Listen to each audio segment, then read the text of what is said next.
Hey, what's going on, everybody? I hope you're all doing well and staying safe. In my final paper, I plan to discuss the ethical and environmental importance of wolves and why they have a place on the landscape. I hope by the end of my paper that I will have provided a legitimate argument of why these predators belong and what the importance of them is. Wolves are important not only ethically but also environmentally. In the coming slides, I will discuss value ethics and how they apply to wolves, and also that wolves are a keystone species and what this means to the ecosystems they reside in. I will then discuss mandated release versus natural movement. Mandated release refers to mandatory wolf relocation projects, such as the one that took place in Yellowstone.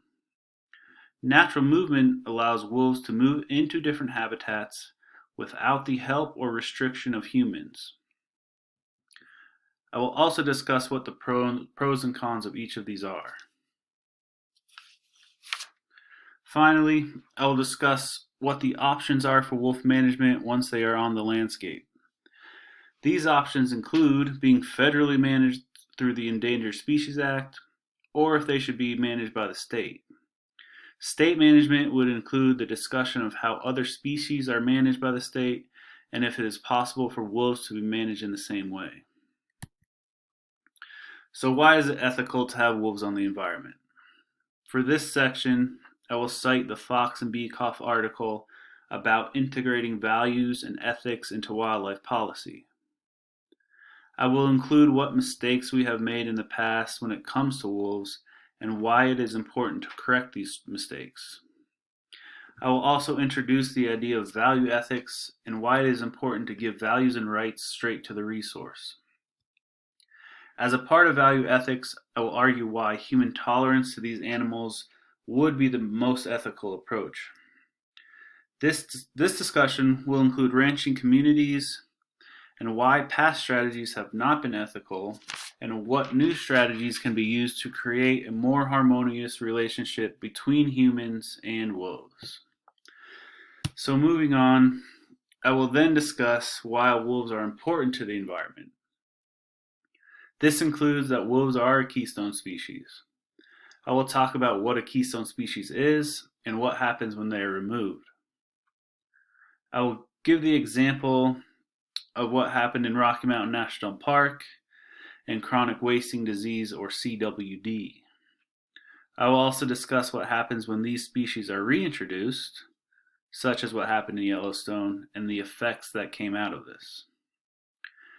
I will then delve into the life and work of Aldo Leopold, why what he did was so important environmentally and ethically. Specifically, I will give the example of his cog and wheel theory and how that applies to wolves, humans, and other species we share the earth with.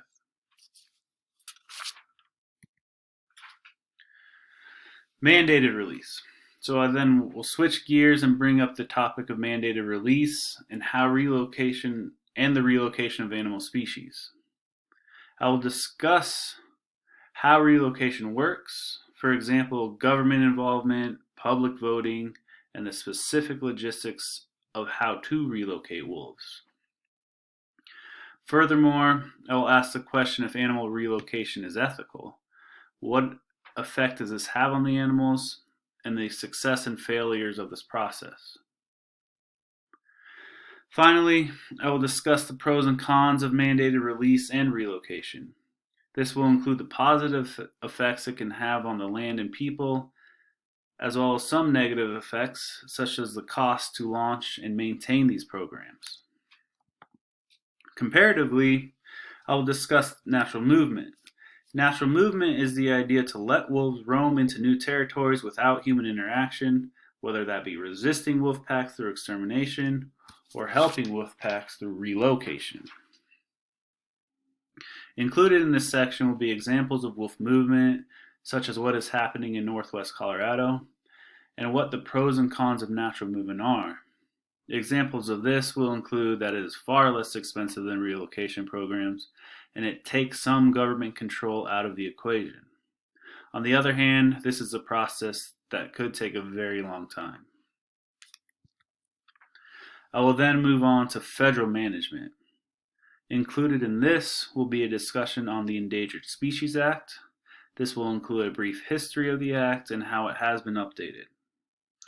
Furthermore, I will touch on what some benefits are to species that are under federal protection. Also, what different classifications of certain species can be protected by. Additionally, I will discuss the current role of the federal government concerning wolf management.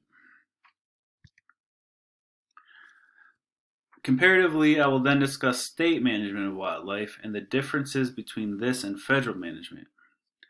I will give examples of the successes and failures states have had in managing animals historically and also currently.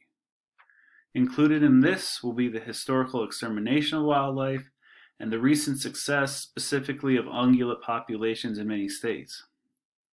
Finally, I will give my opinion if the state management of wolves will be appropriate to the present day and in the future. Then to conclude my paper, I will reinforce the fact that it is ethical for wolves to be a part of the landscape.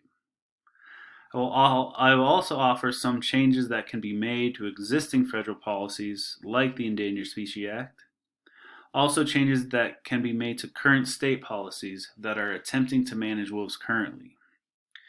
Included in this discussion will be things such as open seasons that occur in many Great Lake states. Also, Wyoming's dual status that it is attempting to place on wolves. I will finally put forth my own idea from beginning to end. I will argue ideally how wolves should be relocated or be allowed to naturally move, and then once they are on the landscape, how they should be managed federally and then by the states. So anyway, thanks everybody for listening. I hope you enjoyed it. I look forward to listening to everybody else's presentations, and I hope you have a great rest of the week.